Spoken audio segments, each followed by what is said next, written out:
Olá pessoal, esse daqui é o Freud do Zero, aula número 6, para falar de um dos assuntos mais polêmicos de Freud, que é o livro Os Três Ensaios sobre a Teoria da Sexualidade. É um livro que até hoje, né, minha família ficaria horrorizada se eu falasse lá, que absurdo o que você está falando, né? Estuda tanto para falar essas coisas absurdas. Mas se hoje em dia causa esse incômodo, às vezes em sala de aula eu comento desse assunto, tem alunos que torcem o nariz, já vieram alunos assim, falar para não falar desse assunto, achar um absurdo, etc., né, essa reprovação.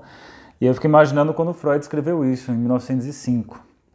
Então, no livro aqui do Jacques Sedar, a gente está no capítulo 4, que é a descoberta do infantil.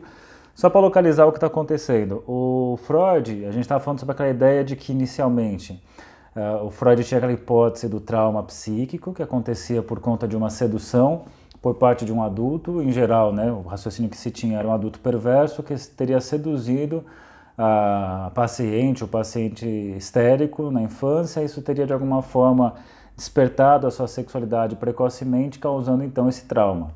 Aí eu comentei com vocês no último vídeo sobre aquele ponto que o Freud diz assim: eu não acredito mais na minha neurótica, né? Ele fala isso numa carta para o Fliss. E isso tem implicações muito interessantes, porque ele vai dizer que não acredita mais na neurótica dele, no sentido de que não acredita mais na teoria do trauma, que de fato, né, houve uma sedução real.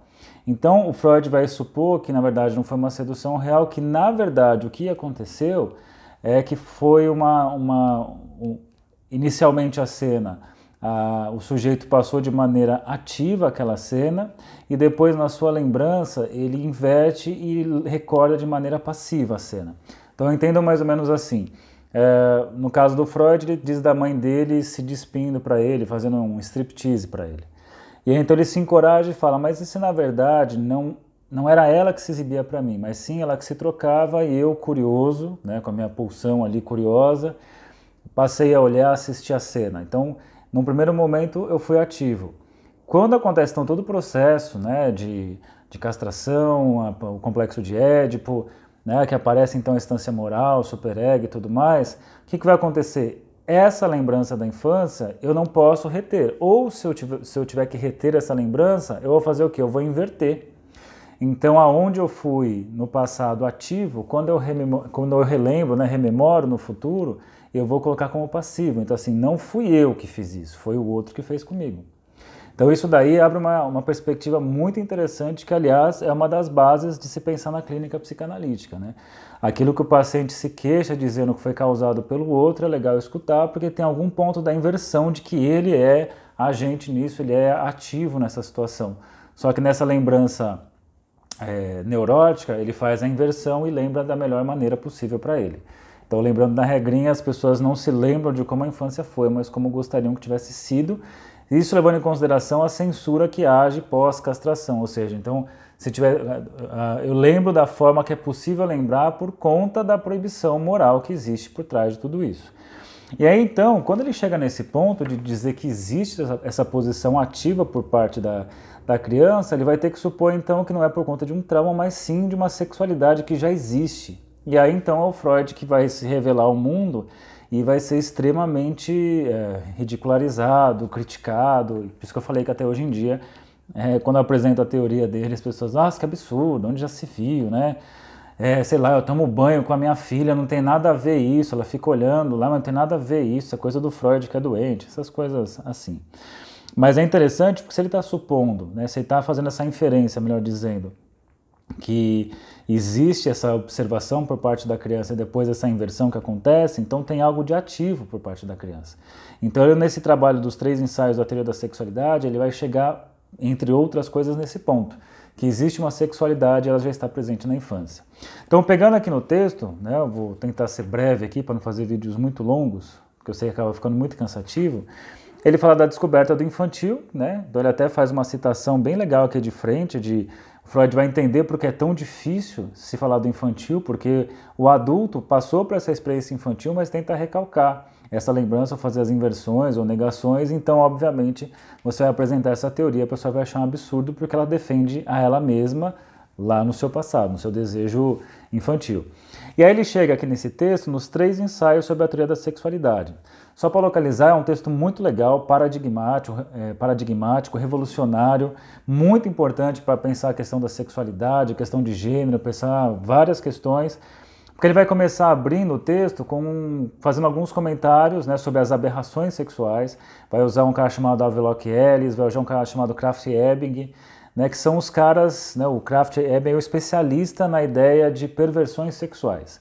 Então você tem lá, tem algum lugar aqui, mas eu não separei, que é um livro chamado Psicopatias Sexuais. Você encontra fácil esse livro para comprar. Que ele vai descrever uma série de psicopatias sexuais, uma série de perversões sexuais. E aí você vai ter, né, desde necrofilia, né, num extremo disso, o fetichismo, sadismo, masoquismo, voyeurismo, mas lá ainda vai ter homossexualismo, né, ainda com essa terminologia, com sentido patológico, e considerado uma perversão. E o Freud é o cara que meio que vai se aventurar, diz assim, então tá, peraí, então essas são as supostas perversões, são as perversões ditas por esses autores, então vamos falar um pouco sobre elas. Então vamos localizar o que o Freud vai fazer que é interessante.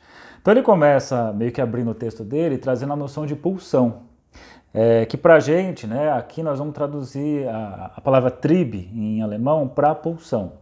Algumas traduções traduzem para instinto, só que instinto acho que carrega uma chance de ter confusões muito grandes, né? Porque quando você fala de instinto, parece que é uma coisa muito natural. E coisas naturais, né, implicaria como se fosse alguma coisa assim que o sujeito humano já é dotado de certas práticas, porque naturalmente é da natureza humana. Quando eu falo de ser humano, eu já falei em outros vídeos, o ser humano é um ser nada natural, né? Um ser, né, estranho, a gente tem hábitos estranhos, né? A gente tem costumes que não fazem o menor sentido, várias culturas têm seu estilo de costume que não tem o menor sentido, é tudo meio que forçoso, né? Não tem nada de natural. Então, quando a gente fala de pulsão, é essa coisa que movimenta, né? Que nos movimenta. Talvez tenhamos instinto também, obviamente, mas assim, enquanto o instinto tem um padrão esperado e tem um objeto específico na resolução das suas tensões instintivas, quando você fala de pulsão, a pulsão tem o mais além de tudo isso, né? A pulsão a gente diz assim que tem um objeto, mas o objeto que é muito variável, extremamente variável. Então, enquanto no instinto eu tenho um objeto que eu consigo encontrar na minha necessidade instintiva, né, como um animal no cio, por exemplo, tem um objeto específico, quando eu falo da sexualidade humana, ela é pulsional. Eu busco, mas não busco simplesmente qualquer parceiro, parceira. Eu busco alguma coisa muito específica e quem sabe, né, você busca aí, quando encontra, é sempre um desencontro, sempre não era exatamente isso, ou se até foi isso, né, durante muito tempo, isso já muda para uma outra coisa, então tem um deslizamento constante do objeto. Então ele vai dizer aqui, ó, sobre a questão das pulsões, né? E ele vai dizer aqui, ó, o primeiro tratado, ele vai trazer essa ideia assim, ó, nas aberrações sexuais, ele coloca, Freud põe em xeque a ideia de uma sexualidade madura e genital, expondo 2 aspectos da sexualidade. Por um lado, os desvios em relação ao objeto sexual. Então ele vai mostrar que a pulsão tem um objeto, tem uma finalidade dessa busca pulsional, e coloca aqui a fonte de atração e o charme sexual, e por outro lado, os desvios quanto ao objetivo sexual, isto é, o ato que coloca em jogo a pulsão de gênero. Então, o Freud vai ser criticado por uma série de coisas, mas num prefácio de 1920 ele vai aproximar essa questão da sexualidade muito mais no sentido do eros que o Platão apresenta no Banquete. Então, se você já viu ali o Banquete, que é um texto muito interessante sobre o amor, vão ser dito várias formas de amor, e ele vai chegar no amor que ele põe aqui, ó. Desse modo, Freud situa a sua pesquisa científica da sexualidade humana não do lado de uma sexologia objetivamente cienticista, mas em referência à cultura grega e à mitologia. A cultura grega, com efeito, valoriza a pulsão em relação ao objeto, enquanto a cultura judaico-cristã ocidental supervaloriza o objeto ao qual a pulsão de gênero está sujeita. Então, assim, né, a gente tem essa questão, o Freud valorizando mais a ideia da pulsão, muito mais a busca do que o encontro.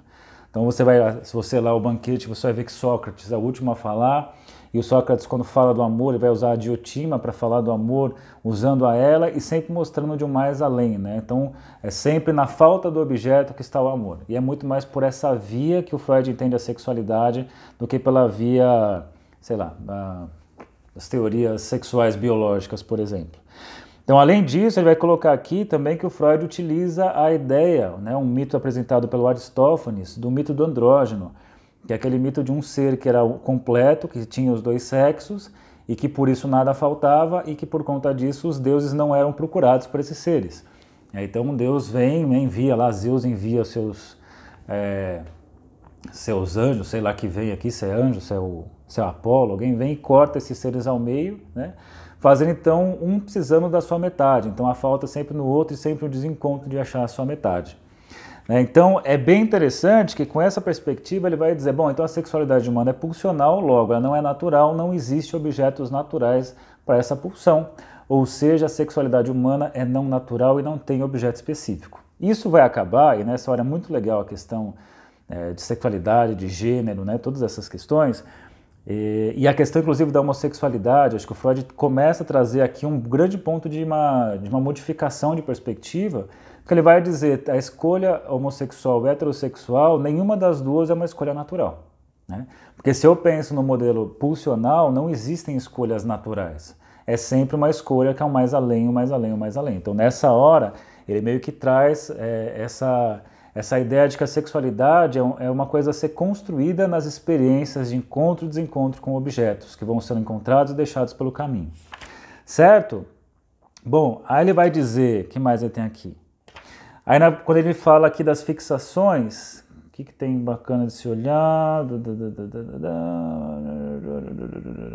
Tá, vou pegar aqui o segundo tratado, né, o segundo ensaio sobre a teoria da sexualidade, que ele vai dizer, então, ele começa enxergando a sexualidade humana desde o bebê no seio da mãe.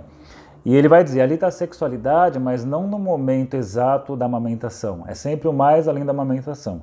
A amamentação começa, então, como uma busca de uma satisfação, né, de uma necessidade que é a fome, e que o bebê, mesmo depois de satisfeito, ele continua ali mexendo sua boca só pelo prazer de tocar os lábios no seio materno, né, na questão da textura, o cheiro, o toque, o acalanto, todas essas experiências estéticas que enriquecem. Então o bebê continua fazendo aquilo, já saciou a fome, mas assim, continua fazendo por uma questão de puro prazer. Então Freud localiza aí a sexualidade humana, né? A sexualidade infantil. E ele vai dizer que então o nosso corpo na infância é um corpo completamente erógeno, é um corpo todo erógeno, né? Um corpo que inteiramente pode ter prazer. E ele vai pensar nas várias pulsões parciais, então a pulsão do sugar, a pulsão anal, a pulsão do olhar, a pulsão do escutar, e vai pensar assim numa série de pulsões que são experiências de busca, né? de conhecimento, de experimentação, e que essas experiências pulsionais vão criando esse circuito pulsional que lá na frente vai se fechar na sexualidade adulta. Tá? Nesse sentido, ele vai trazer um termo meio desgracento, mas é interessante você pensar na página 61, que é a criança polimorficamente perversa. Né? Então pense assim, uma criança perversa porque não tem um objeto, esse objeto ele fica então o tempo todo insuficiente, buscando mais um outro, mais um outro, mais um outro, né? Ele até vai dizer aqui, ó, mais para frente, ele diz aqui, ó, quando Freud fala de perversão, ele não tem em mente o que designamos por perverso. A expressão que ele emprega nos 3 ensaios merece ser examinada de perto. Ele não define a criança como perversa, mas como sendo polimorficamente perversa. Advérbio e adjetivo são aqui inseparáveis. O que ele chama então de traço perverso é o fato de que não há objeto adequado à pulsão de gênero. Né? Então, se a gente fosse pensar, quando você fala de um perverso, de uma perversão, geralmente você pensa numa pessoa, uma perversão sexual, que ela abre mão do encontro genital, né, no sexo, para ficar com o pé da pessoa, com o cabelo, com o látex do corpo, com alguma coisa, um elemento fetichista, ou com agredir o outro, ser agredido pelo outro, então a coisa é deslocada para isso.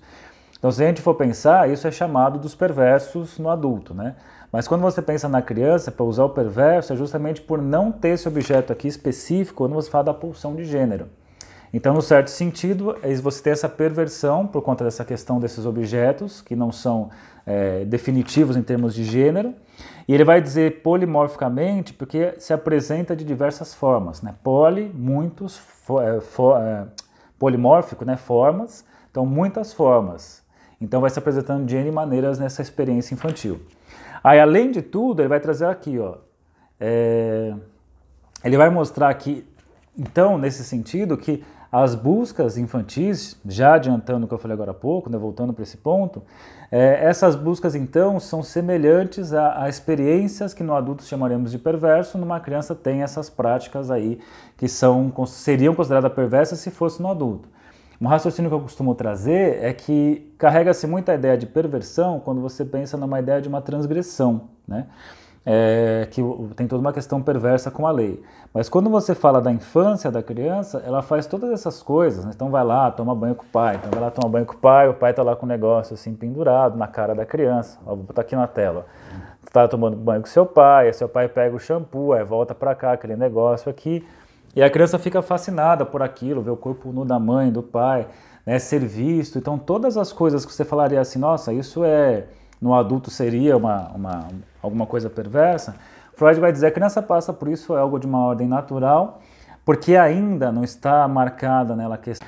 Então a criança ela passa por isso, né, por essas práticas que seriam, né, essa característica de uma não fixação no objeto, que caracterizaria uma conduta perversa, mas não tem esse sentido ainda. O que o Freud vai dizer é que depois que acontece a castração, acontece o final do complexo de Édipo e tudo mais, que aí então você vai ter essa cena aqui do passado, né, a cena que foi vivida tudo isso, e aí você vai então, o sujeito aqui, vem o período de latência, que é a hora que a pulsão meio que se acalma, e lá na puberdade reaparece, né, toda essa questão sexual, né, a pulsão sexual reaparece na sua forma talvez mais abrupta, assim. E nesse momento, aquelas experiências que no passado não tinham aquela conotação, né, sexual de fato, porque reconhecia que ali era o pai no banho, era a mãe no banho, era a mãe na cena, era o pai que você estava no colo, essas coisas todas, ali não tinha essa noção desse caráter sexualizado e da proibição disso. Quando você está nesse segundo momento na puberdade, acontece então dessa lembrança, mas ao mesmo tempo vem a consciência moral dizendo, ó, isso daí que você fez, olha só o que você fez. Que é uma ideia que eu já trouxe num vídeo lá atrás, que imagina assim, você conhece uma pessoa, se apaixona por essa pessoa, vocês saem, vocês transam, vocês se curtem pra caramba e tudo mais. E aí, 2 meses que vocês estão juntos, depois de muito amor e tudo mais, vocês estão lá papeando e falando da história de um de outro. Ah, eu nunca conheci, ela fala assim, nunca conheci meu pai não sei o que lá. E aí vocês vão cavando, então descobre que o pai dessa pessoa, na verdade, é o seu pai também, que vocês são irmãos. Puta merda, o que você faz com essa lembrança agora? Então o que você vai fazer com isso? Vai tentar negar que tenha passado por isso, vai tentar, sei lá, fazer o quê? Que é exatamente o que acontece com o mito do Édipo, né? Que ele se casa com a mãe sem saber que se casa com a mãe. A Jocasta se casa com o Édipo sem saber que ele é o filho, então eles fazem tudo isso sem saber. Então quando você fala aqui, a criança está passando por todas essas coisas, mas sem saber que se trata disso lá na frente.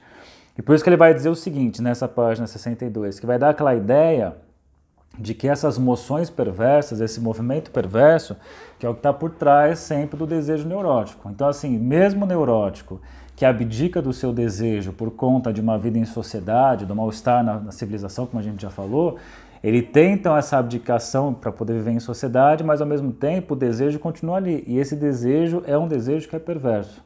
Né? É desejo de um objeto que desliza, que não é fixo, né? Então, ele vai dizer assim, que a neurose é o negativo da perversão, né? No sentido de que aquilo que então o perverso continua atuando, na neurose fica apenas como uma lembrança, como uma imagem, como uma cena, né? Como uma fotografia daquela cena. Aí o que mais temos aqui? Ele vai até dizer assim, ó, o Dom Juanismo nos oferece um exemplo esclarecedor dessa busca sem fim. O que é o Dom Juanismo? Né? A pessoa que gosta muito mais de seduzir alguém do que estar com alguém. Né, que é tão comum, né? Dias de hoje, com tempos de Tinder e coisas do tipo, às vezes está mais preocupado em quantos likes você tem, quantas pessoas se interessam por você, do que de fato ficar com alguém. Então é muito mais assim o desejo do outro que me interessa do que o outro como objeto que me interessa. Então a pulsão é o que prevalece. E aí por fim ele vai trazer o terceiro tratado, as metamorfoses da puberdade, né? Que ele vai dizer o seguinte, ele vai falar das reconfigurações libidinais. E ele vai colocar aqui, ó, uma seção é consagrada à descoberta do objeto, ou mais exatamente ao achado do Freud. Freud divide esse achado em 3 tempos. No primeiro corresponde ao estágio oral, a criança encontra no seio materno um primeiro objeto exterior ao seu próprio corpo, né? Esse objeto logo se torna objeto perdido, que ele encontrou nesse seio, no momento em que a criança toma como objeto substituto o seu polegar. Então é o seio, passa para o polegar, e quando é o polegar, é o sujeito com ele mesmo, passa a ser uma experiência autoerótica.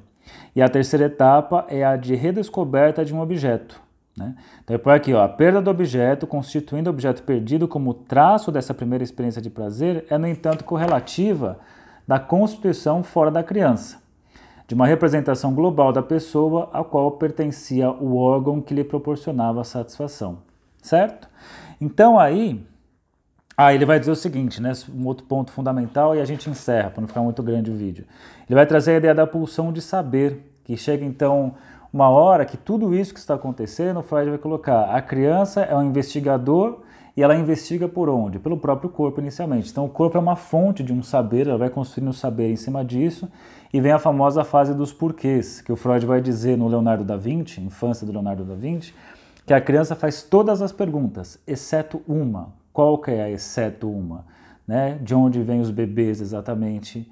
Ou por que existem meninos e meninas? Que vai ser aquele ponto que vai causar uma fissura radical nesse saber. Porque assim, como é que eu posso saber o que veio antes disso? Por isso que coloca embaixo, ó, a criança conhece a partir do seu próprio corpo. Então o que ela faz? Ela vai construir teorias para conseguir entender tudo isso. Então ela está enxergando várias coisas soltas ali, ainda o corpo fragmentado nas pulsões parciais, e ela vai tentando organizar para ter um sentido. Da mesma forma que a gente constrói as fantasias, eu pego um elemento daqui, dali, daquilo outro, e eu junto esses objetos para produzir um sentido. Então essa criança vai pensando com relação ao próprio corpo, vai construindo uma teoria para explicar esse corpo, e a gente vai ter a questão das teorias para explicar o que é o menino, o que é a menina, que vai desembocar no modelo do Édipo, né? Que até eu vou fazer um videozinho específico, umas 3 aulas profundas assim, de Édipo, que ajuda demais a pensar na clínica. Né? Então ele vai dizer que a criança passa a pensar a partir do corpo, que esse corpo então vai juntando esses pedaços e criando uma fantasia com relação, né, uma teoria que é uma fantasia de explicação desse corpo todo, e obviamente vai chegar num ponto que é o ponto que ela não consegue responder, que é o ponto que causa uma angústia, que ele diz assim, ó, a própria questão é como toda investigação, um produto da urgência, da vida como se tivesse atribuído aos pensamentos essa tarefa de prevenir o retorno de acontecimentos tão temidos. Ele diz assim, é em cima, na verdade, que eu queria. Vai pensar assim, ó. É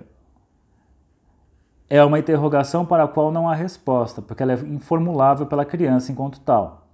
E porque ela exprime a primeira angústia metafísica da criança, que é a grande pergunta que a criança não consegue fazer, que é assim, como posso ser se não existi antes? Né? O que eu era antes de ser? E aí começa todo aquele processo de grande angústia de saber a questão da origem.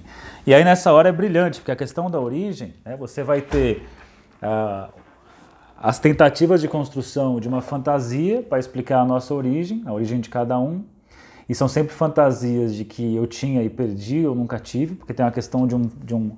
Imagina assim, a história e tem a questão da pré-história. A pré-história é sempre inferência, eu não faço ideia do que tem ali, eu tenho que inventar. Que vai ser nesse ponto que o Lacan vai dizer, a pré-história é o real. E nós lembramos como neuróticos da história em diante. Mas será que essa história é exatamente como ela aconteceu ou como eu gostaria que ela tivesse acontecido? Então é isso. Estendi um pouco, é um texto muito interessante para ler no original, inclusive, porque tem muito mais do que eu falei, até aquelas divisões de fase oral, anal, fálica, período de latência, está tudo lá, mas isso aí vocês já conhecem de outros lugares, então recomendo que vocês vão para esse texto, bons estudos e até a próxima aula.